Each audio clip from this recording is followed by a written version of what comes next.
Welcome to the Toxics Reduction via Responsible E-Waste Management video series, presented to you by the Delta Institute with funding from the USEPA Great Lakes Restoration Initiative.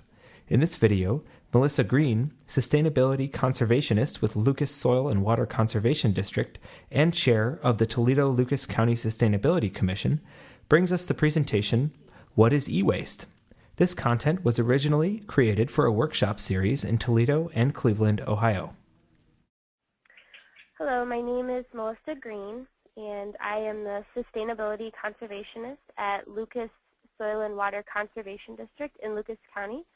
I am also the chair of the Toledo-Lucas County Sustainability Commission. Both organizations were involved in creating this webinar, so that is sort of my role in sort of promoting e-waste issues in Lucas County, Ohio. The Lucas Soil and Water Conservation District is involved in implementing farm conservation practices. We demonstrate this at Blue Creek Conservation Area. We co-manage it with the Toledo Area Metro Parks. We use it to demonstrate the conservation practices we promote.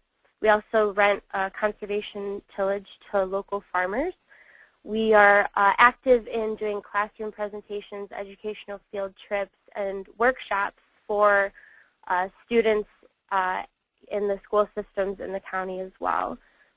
The Sustainability Commission is chaired by me, and like I said, I'm the Sustainability Conservationist at Lucas County, so the two organizations are intertwined.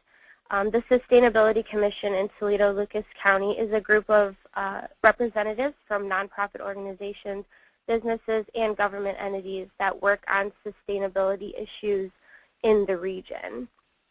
So today, and we, like I said, we partnered with the Delta Institute to put this webinar together. Today what I'm going to talk about is I'm going to define e-waste, what it is, and also talk about the three different categories that e-waste is put into. And I'm also going to talk about sort of some national statistics as well as local statistics to give sort of a frame as to where we're at with e-waste and proper e-waste management. So e-waste defined. E-waste is short for electronic waste. The definition is, used electronics that are destined for reuse, resale, salvage, recycling, or disposal. So like I said, e-waste is sort of the informal name that's given to it. E-waste can contain valuable materials that can be reused, refurbished, or recycled, which is promoted and is being promoted more due to that. But it may also contain hazardous materials as well. And then recyclability may be limited to everyday contaminants such as dirt, grease, or food, where in a minute you'll see sort of that's how the different categories are given to e-waste. So there is an increasing use of electronics in the United States and in many other countries throughout the world. So the proper disposal and recycling of e-waste is becoming more and more important as the number of electronics being used by people, as it increases, so does the need for proper disposal and recycling. So the first category of e-waste is referred to as smart e-waste. This is becoming a very common form. As technology rapidly gets updated and new versions of different electronics come out, people a lot of times want the newest version of phones and computers and things like that. So as the new versions come out and people acquire them, they are no longer using the version or the electronic they previously had. And so, like I said, it creates more e-waste as people buy these newer models and newer versions of electronics. The smart e-waste is, it often facilitates communication or computation. So this is computers, phones, any sort of electronic that you can acquire information or data from or connect with different people or information. According to the US EPA, the USA discards 30 million computers each year. And that's, so like I said, that is a lot, that's a lot of waste coming from people updating their computers and switching to newer electronics. And these are typically accepted at e-waste collection sites and events. A lot of municipalities will hold events where people can recycle their electronics. And there's also sites, there's various electronic stores that will accept computers that people are no longer using. It's not typically subject to contamination by household or organic waste, which will bring us to our next category, which is dumb e-waste is the second category. It usually does not facilitate communication or computation like computers and cell phones do.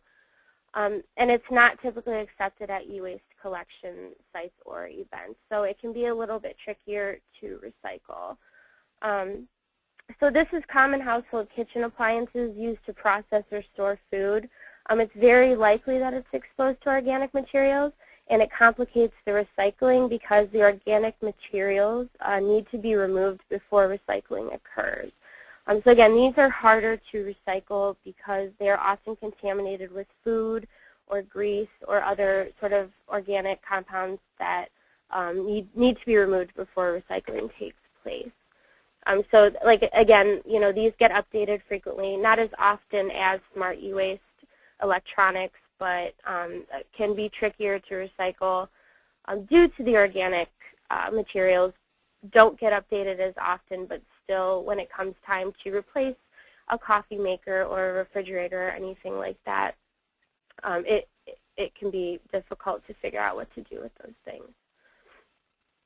And the third category is e-waste related products.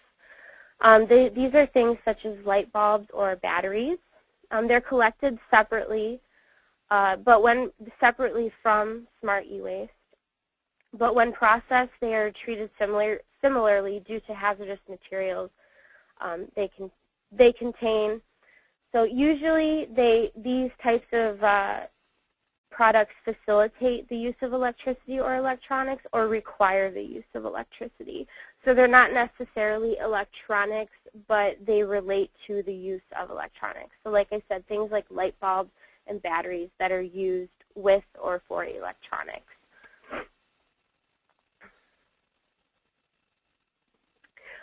So some national statistics, electronic waste comprises 1 to 2% of municipal solid waste.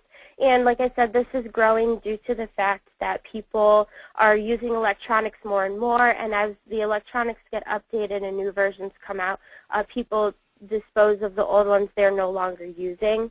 And so as electronics grow in use, mixed with the updates that occur so frequently now in our society, this percentage is definitely growing. So when we look at the US EPA data, basically on the key findings on the management of select electronic products, you can see that there's a pretty high number, because this is in millions, of units awaiting the end-of-life management. End-of-life management would just be electronics that are sitting around and are not being used, but are also not necessarily being disposed of. When you look at disposal, this is typically, where it's ending up in landfills and things like that, and that's a pretty high number as well. As you can see, computers, 29.4 million units disposed, as well as mobile devices are a pretty high number as well at 129 units disposed. And then you look at the units collected for recycling, the numbers are significantly lower than those of units disposed. And then the rate of recycling by weight, computers, 38%, television 17%, and mobile devices 8%. And I think, these sort of percentages can also be attributed to, I think there's an increase in sort of awareness of how to recycle computers.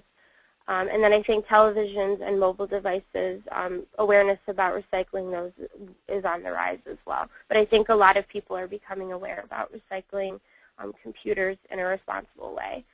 The rate of recycling is low, and which can be attributed to a lack of knowledge about recycling e-waste, where to do it, and what exactly constitutes e-waste. This is an up-and-coming issue due to the recent increase in the use of electronics. All right. In Lucas County, 85.1 tons of e-waste was recycled in 2011, which equates to approximately 20 to 30,000 units. Units being each electronic device that was recycled.